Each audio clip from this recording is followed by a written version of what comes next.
Hay algo que pasa todos los domingos en millones de iglesias alrededor del mundo y que la mayoría de los que participan en ello no terminan de entender en toda su profundidad. La fila avanza. Llegas al frente. El sacerdote o el ministro extraordinario toma la hostia, la levanta y dice: el cuerpo de Cristo. Tú dices: amén. Y recibes la comunión. ¿Qué acaba de pasar? Para muchos la respuesta honesta sería: recibí la comunión, cumplí, puedo irme tranquilo en 10 minutos. Para otros sería: recibí un símbolo del amor de Cristo que me recuerda lo que Él hizo por mí. Para otros más: recibí algo sagrado que no termino de entender, pero que sé que es importante. Ninguna de esas respuestas es la que la Iglesia Católica propone. Y la diferencia entre lo que la Iglesia enseña y lo que la mayoría de los católicos viven en ese momento es una de las distancias más grandes y más costosas de la vida espiritual contemporánea. Hoy vamos a hablar de la Eucaristía. Sin rodeos, sin el lenguaje condescendiente que asume que no puedes entender la teología. Con la claridad que merece el acontecimiento más grande que ocurre sobre la faz de la tierra cada vez que un sacerdote válido celebra la misa. Porque si hay algo que puede cambiar tu vida de manera radical y permanente, es entender realmente lo que recibes en la comunión. Y sobre todo, entender qué necesitas de tu parte para que ese cambio ocurra. Empecemos por el fundamento, porque sin él, todo lo demás queda en el aire. La Iglesia Católica enseña, y lo enseña como definición dogmática que no admite revisión, que en la Eucaristía Jesucristo está presente de manera verdadera, real y sustancial, con su cuerpo y su sangre, con su alma y su divinidad. No simbólicamente, no espiritualmente en el sentido vago de esa palabra, real y sustancialmente. El Concilio de Trento, en su sesión 13ª, que responde directamente a las objeciones de los reformadores protestantes del siglo XVI, define la presencia eucarística con una precisión que conviene conocer. La conversión de toda la sustancia del pan en la sustancia del cuerpo de Cristo y de toda la sustancia del vino en la sustancia de su sangre, permaneciendo solo las apariencias de pan y vino, fue denominada por la Iglesia con la palabra transubstanciación. La transubstanciación no es una explicación filosófica optativa que puedes aceptar o rechazar según tus preferencias. Es el término que la Iglesia usa para nombrar una realidad que definió como de fe. No creer en la presencia real es separarse del credo católico en un punto fundamental. Eso no lo digo para condenar a nadie. Lo digo porque la claridad doctrinal importa y porque mucha gente vive como si la Eucaristía fuera simbólica, sin haber decidido conscientemente abandonar la enseñanza de la Iglesia. Simplemente nadie se los explicó. ¿Cuál es la base bíblica de esto? El texto más claro es Juan capítulo 6, el discurso del pan de vida. Jesús dice: mi carne es verdadera comida y mi sangre es verdadera bebida. Y cuando los discípulos, escandalizados, empiezan a abandonarlo diciendo que eso es demasiado duro de aceptar, Jesús no los detiene para aclararles que hablaba metafóricamente. Los deja ir, porque no hablaba metafóricamente. La institución de la Eucaristía en la Última Cena está narrada en los 3 evangelios sinópticos y en la primera carta de Pablo a los Corintios, que es el testimonio más antiguo que tenemos, anterior a los evangelios escritos. Pablo, en 1 Corintios 11:23 a 26, Cita las palabras de la institución con una fórmula introductoria que en el griego original indica una tradición recibida y transmitida, no una creación propia. Yo recibí del Señor lo que también os he transmitido. Y luego viene el versículo que más debería hacernos pensar antes de recibir la comunión. El versículo 27 del mismo capítulo 11. Por tanto, quien coma el pan o beba el cáliz del Señor indignamente, será reo del cuerpo y de la sangre del Señor. Reo. Culpable. Responsable. No de comer un símbolo sin suficiente recogimiento. Responsable del cuerpo y la sangre del Señor. Esa frase solo tiene sentido si lo que se recibe es realmente el cuerpo y la sangre de Cristo. Si fuera solo un símbolo, recibirlo indignamente sería una falta de respeto, pero no haría a nadie reo del cuerpo y la sangre del Señor. Pablo continúa en el versículo 29. Porque quien come y bebe sin discernir el cuerpo, come y bebe su propia condenación. Sin discernir el cuerpo. Reconocer que lo que se recibe es el cuerpo de Cristo es condición para recibir la Eucaristía de manera digna. Y recibir sin ese discernimiento, sin esa fe real en la presencia real, tiene consecuencias que Pablo describe con una gravedad que no podemos suavizar por comodidad pastoral. La fe en la presencia real no es un detalle teológico de segundo orden. Es la condición fundamental para que la Eucaristía opere en tu vida de la manera que fue diseñada para operar. Aquí llegamos a algo que casi nadie explica y que tiene consecuencias enormes en la vida espiritual de millones de católicos. Santo Tomás de Aquino, en la Summa Teológica, tercera parte, cuestión 79, distingue entre el efecto de la Eucaristía en quien la recibe dignamente y en quien la recibe indignamente, y usa una terminología que merece ser entendida: comunión fructuosa y comunión sacramental sin fruto. La comunión fructuosa es la que recibe quien está en estado de gracia, tiene fe en la presencia real, tiene devoción y disposición genuina.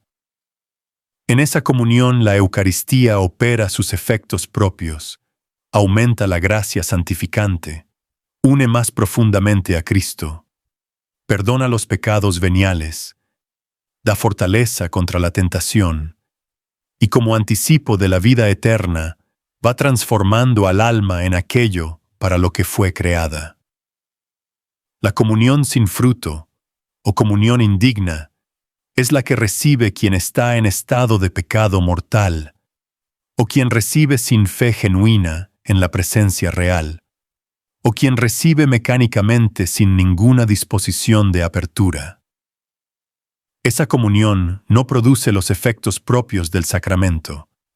El sacramento se recibe sacramentalmente, es decir, el signo externo ocurre, pero no opera su gracia propia porque la disposición del receptor no lo permite.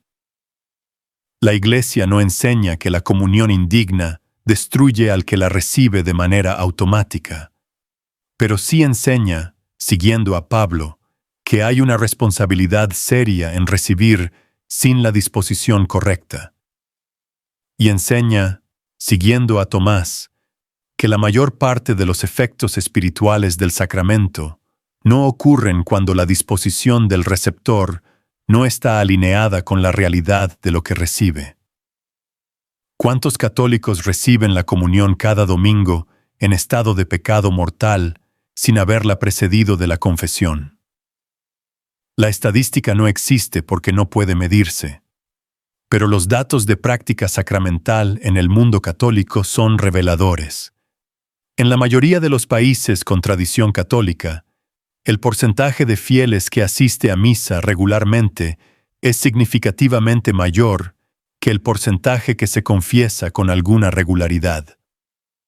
lo que implica que hay una proporción considerable de personas que reciben la comunión sin haber recibido el sacramento de la penitencia en un tiempo razonable. El catecismo en el número 1415 es claro. Quien quiera recibir a Cristo en la comunión eucarística debe hallarse en estado de gracia. Si alguien tiene conciencia de haber pecado mortalmente, no debe celebrar ni recibir el sacramento de la Eucaristía sin haber recibido antes la absolución sacramental. Esto no es rigorismo medieval.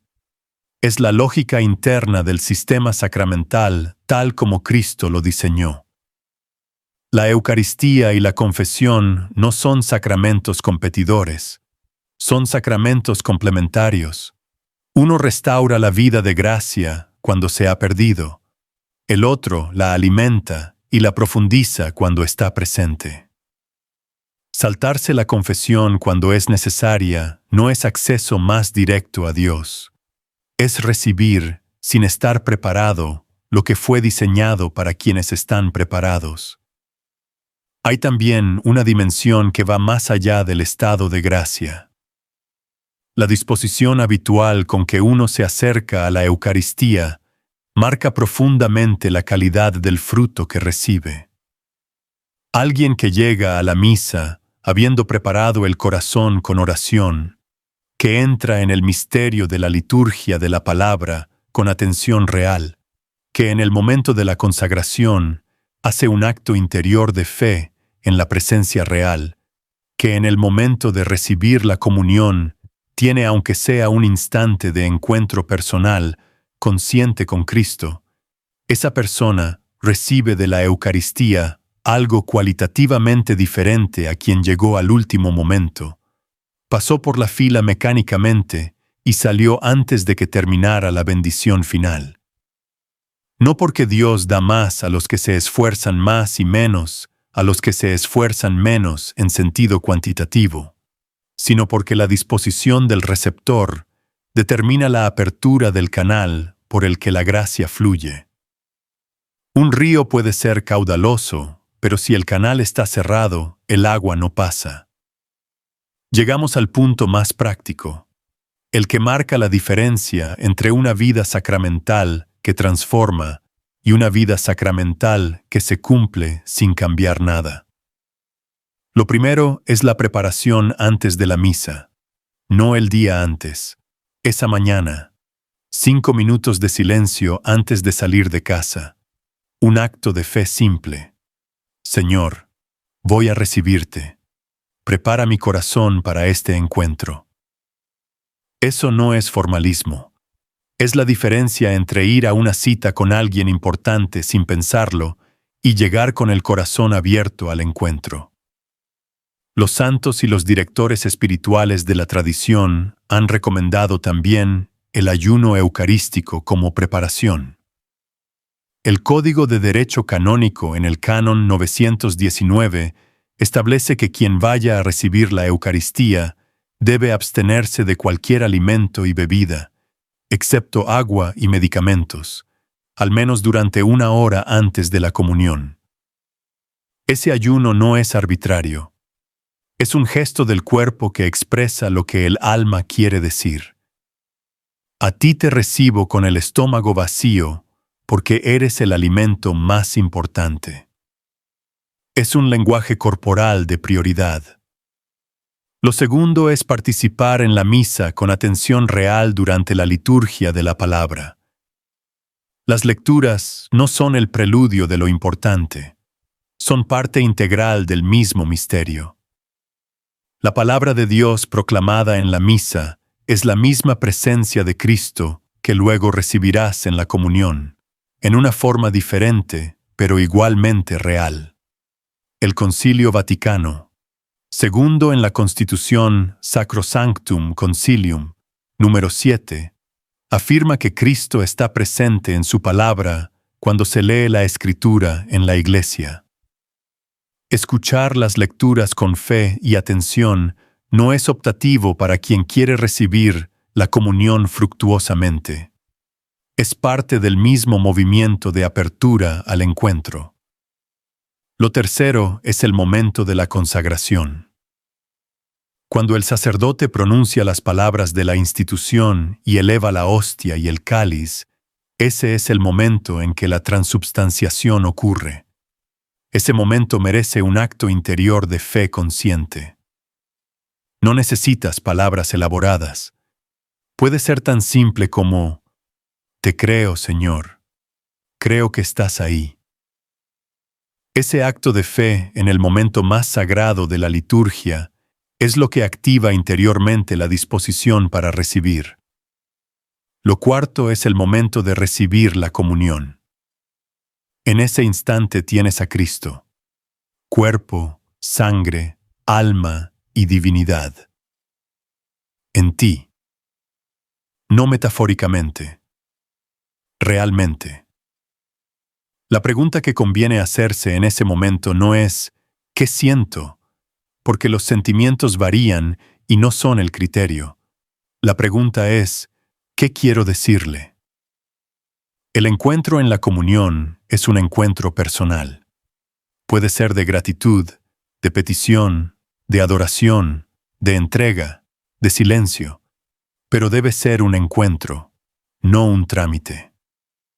Muchos directores espirituales recomiendan permanecer en silencio interior durante al menos 5 minutos después de recibir la comunión. No mirando el programa de la misa, no distrayéndose con lo que pasa alrededor, sino en ese silencio interior que es el espacio donde el encuentro se profundiza.